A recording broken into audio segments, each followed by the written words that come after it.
تو ہمارے گھروں کے اندر جو تعلیمات دینی چاہیے، ہمیں جو اپنے بچوں کو سکھانا چاہیے، اللہ رب العالمین نے وہ قرآن مجید کے اندر اپنا کلام بنا کر نازل فرمایا ہے۔ سیدنا عمر فاروق رضی اللہ تعالی عنہ کے بارے میں آتا ہے کہ وہ فرمایا کرتے تھے کہ میری یہ خواہش ہے کہ ہر مسلمان اپنے گھر والوں کو سورہ نور مکمل ترجمے اور تفسیر کے ساتھ سمجھائے، کیونکہ یہ ایسی صورت ہے جو ہمارے گھروں کو جنت کا ایک نمونہ بنا سکتی ہے۔ آج ہمارے گھروں کے اندر یہ شکایات آتی ہیں کہ جی میرا بیٹا 7 سال کا ہے، 9 سال کا ہے، 10 سال کا ہے، بات نہیں مانتا، یا یہ شکایت آتی ہے کہ جی میرا بیٹا 15 سال کا ہے اور نافرمانی کرتا ہے، میرا بیٹا ابھی بچہ کہلاتا ہے لیکن چڑچڑا پن ہے، غصہ کرتا ہے، بدتمیزی کرتا ہے۔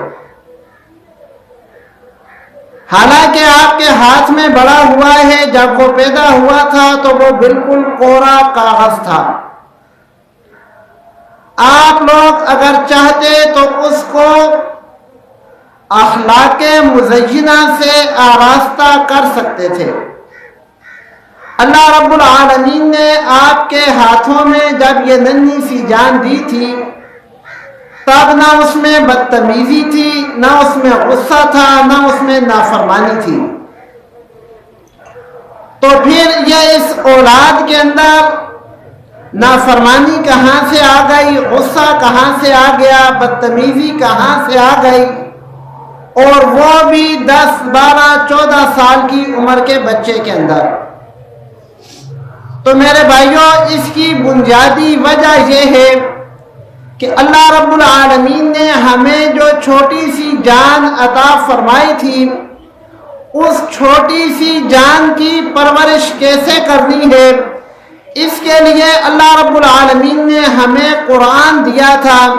تو ہم نے قرآن کو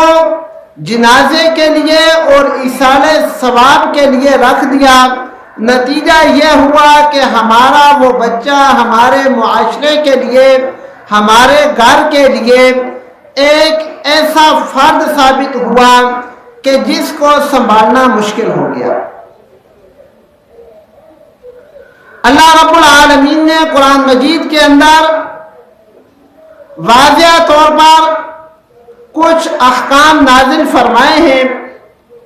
کہ اگر ہم ان احکام کے مطابق اپنے بچوں کی پرورش کریں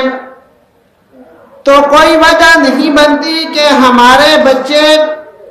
ضدی ہو جائیں، بدتمیز ہو جائیں، غصے والے ہو جائیں، نافرمان ہو جائیں۔